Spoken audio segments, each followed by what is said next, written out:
Audio video गाने सुनने के लिए डीजे कमलेश दिवाकर चैनल को सब्सक्राइब करें।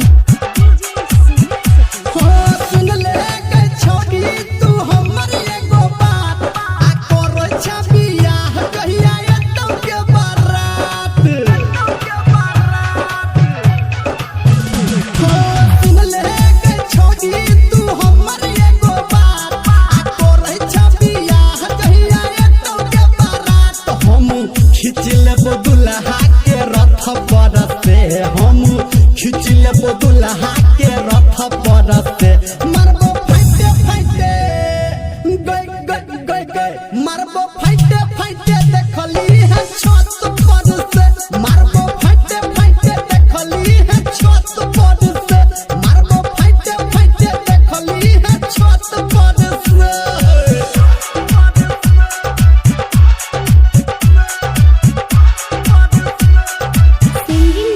डीजे कमलेश दिवाकर धमाल मचा दिया पूरा बिहार में।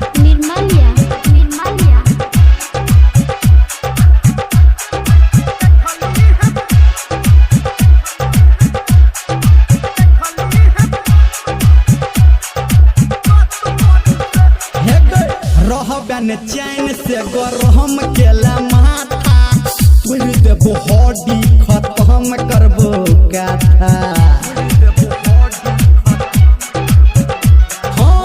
रहबन चैन से गरम केला माथा तोड़ देबो हड्डी खत्म करबो काथा। हम घूमबो ने अपना गई पथ पर से हम घूमबो ने अपना गई पथ पर से मारबो फाइटे फाइटे गे छौजी हाँ मारबो फाइटे फाइटे देखली है छत पर से मारबो फाइटे फाइटे देखली है छत पर से मारबो फाइटे फाइटे देखली है छत पर से। मुंह कान खुला दो। इलाका किसी का भी हो धमाका डीजे कमलेश दिवाकर अलपुरा के ही होगा। DJ Sumit Satish, DJ Sumit Satish.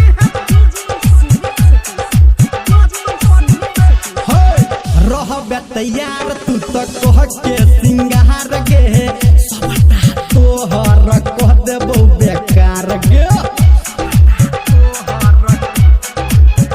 हाँ रहबे तैयार तू तो कह के सिंगार गे सबटा तोहर कह देबो बेकार गे। बात कहो धर्मेंद्र तथ पर से सच कह छोगे पंकज तथ पर से मारबो फाइटे फाइटे गय गय गय गय मारबो फाइटे फाइटे देखली है छत पर से मारबो फाइटे फाइटे देखली है छत पर से मारबो घुसे घुसे देखली है छत पर से।